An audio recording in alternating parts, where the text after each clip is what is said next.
Okay, so friends, this video is in continuation to my part 1 video where I talked about one of the myths that breakfast is the most important meal of the day. I explained you the science behind it and also gave you the solution. If you have not watched it, please do watch that video. Okay, so in this video, I'm going to talk about another food myth, which is that we should not have curd at night. हमें रात को दही नहीं खाना चाहिए. तो why do people say this and if there is even any science behind it, so let's understand.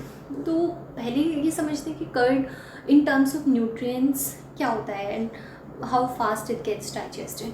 तो curd is a very hard digesting protein. Okay, I would not say very hard digesting protein, it's a hard digesting protein.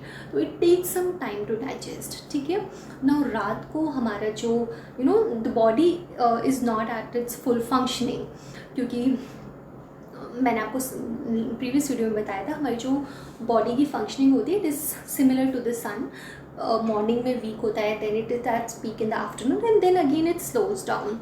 ठीक है, तो रात को अगर आप दही खाओगे और फिर उसके थोड़ी देर बाद ही सो जाओगे तो वो ठीक से डाइजेस्ट नहीं होगा and something which is left undigested might cause issues. ठीक है, तो this is one reason why everyone says कि रात को दही नहीं खाना. दूसरी चीज़ होती है according to Ayurveda curd has tendency to produce mucus. तो वो म्यूकस डेवलप करता है. तो अगर यू हैव दिस प्रॉब्लम, अगर आपको म्यूकस डेवलपमेंट का इशू है तो आप दही रात को नहीं खाइए. और also if someone who is prone to cold and cough very easily, then also you should avoid having curd at night. ठीक है, तो अगर आपको म्यूकस डेवलपमेंट है तो अवॉइड करना है. अगर आपको कोल्ड का जल्दी हो जाता है तो अवॉइड करना है, क्योंकि कर्ड हैज़ कूलिंग प्रॉपर्टीज़. तो इसलिए इन चीज़ों में आपको कर्ड अवॉइड करना है.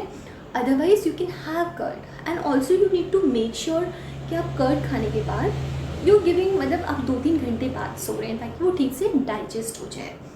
और एक और सोल्यूशन ये है कि आप कर्ड में you can add black pepper or black salt so that it gets digested.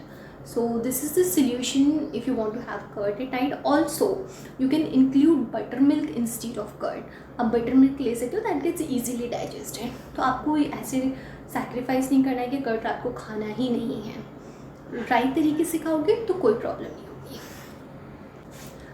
Okay, so the second myth for this video is I have seen people being little apprehensive about having dal chawal and basically rice. So why? Because they feel कि हमारा weight gain हो जाएगा. Now यहाँ पे भी आपको कुछ चीज़ समझने की ज़रूरत है. I don't know if you remember, if you have seen my video, I talked about glycemic index in one of my videos. So glycemic index क्या होता है? It is the tendency of the food to raise blood sugar levels. So how fast it raises blood sugar levels is the glycemic index of that food. तो अभी क्या होता है, rice का glycemic index ज़्यादा होता है, जिसकी वजह से blood sugar levels जल्दी राइज होते हैं, जिसकी वजह से there is a tendency कि आप weight gain कर सकते हो. Now what you need to consider here, अगर आप राइस खा रहे हो, आप खाली राइस नहीं खाते हो, right. You either have it with dal और सब्जी और सैलेड, बटर मिल्क, दही, वॉट एवर. अगर आप राइस खा रहे हो और आप ये सारी चीज़ें इनके साथ खा रहे हो तो उस राइस का जो ग्लाइसेमिक इंडेक्स है वो कम हो जाता है. So you need not worry. ठीक है, कि आपका वेट गेन होगा. तो you only need to make sure that you not having rice alone. Rice के साथ you are having sufficient dal and along with that you are having enough salad और curd. Glycaemic index क्या होता है, मतलब glycaemic index अगर किसी भी फूड का ज़्यादा है तो अगर आप उसको किसी फाइबर रिच फूड के साथ खाओगे तो उसका ग्लाइसेमिक इंडेक्स कम हो जाता है. सिमिलरली अगर आप कुछ मैदा से बनी चीज़ खा रहे हो तो उस दिन मेक श्योर आप उसके साथ फाइबर भी ले रहे हो, you are having some salad, ताकि वो जल्दी डाइजेस्ट हो जाए. तो आपको अगर राइस पसंद है, you need not worry, you just need to know the right way of having it. I hope you've understood this, and if you liked my video, please like and subscribe to my channel. Goodbye and take care of yourself. Thank you.